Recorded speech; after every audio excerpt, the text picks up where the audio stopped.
I'm Susan Bowerman, registered dietitian, and today I'm going to show you how to make a frozen treat using Formula 1. I'm going to combine my Formula 1 with some milk and yogurt and fruit and turn it into a tasty, high-protein treat. Let me show you how. I'm going to start like I always do with some milk or some soy milk, but this time I'm only going to use about half as much. So I'm going to put in about a half a cup, about 120 milliliters of milk. And then the other thing that I'm going to add to my pop, instead of using all milk, I'm going to use some non-fat Greek-style yogurt. I'm using vanilla flavor. I'm using here, this is an individual size carton. This is about 120 milliliters of yogurt. And the reason I'm using the yogurt is because it's going to add some protein to my pops. It's also going to make it a little bit thicker. If you made your pops just with straight milk, they'd be a little bit too icy. So this is going to give it some creaminess. So we're going to do that. Then I'm going to add 2 scoops of Formula 1. I'm using Herbalife Formula 1 berry flavor. You can use any flavor you want, but since I'm adding berries, I thought it'd be a good mix. And then the last thing I'm going to add is just about a half a cup of frozen mixed berries. Now I'm going to blend it up.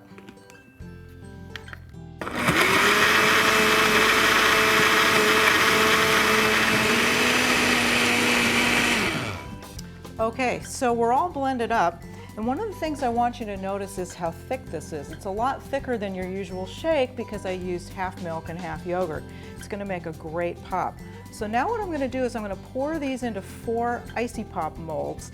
The ones that I have hold about 1/3 of a cup. It's about 80 milliliters, and each one of these is going to be a snack. So I'm going to go ahead and pour. I'm probably going to make a mess, but that's okay.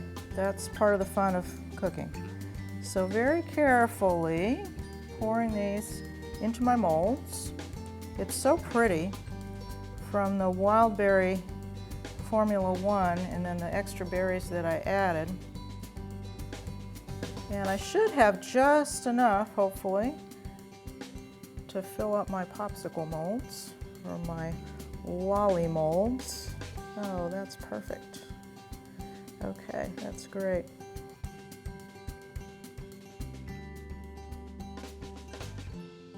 Then I'm going to put the tops on, and I'm going to pop these into the freezer. They probably need to stay there about 2 hours. If you don't leave them in long enough, then when you go to take it out of the mold, you're just going to end up with the handle and no popsicle. So off they go. Well, here they are. They've been in the freezer for about 2 hours, and let's see how they turned out. Look at that. So each one of these pops has about 75 calories, but it has 7 grams of protein. So it's not easy to get a tasty treat that's going to give you that much protein for so few calories. So you might want to try making these at home. You can keep them in the freezer for probably a couple of days. Let's take a taste.